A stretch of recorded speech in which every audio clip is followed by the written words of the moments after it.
समरकंद में काजी की अदालत भरी हुई थी मगर मौत का सन्नाटा तारी था। काजी ने मुद्दई को बुलाया।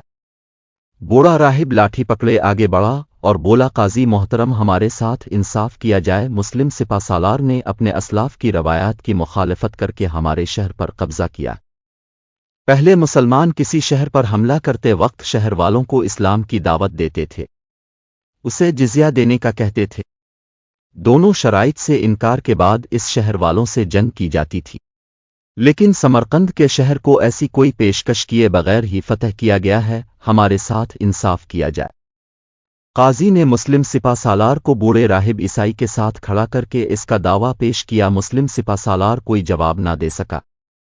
काजी ने फैसला सुनाया कि अहल शहर को शराइत पेश किए बगैर फतह किया गया है, जो इस्लामी कानून के खिलाफ है।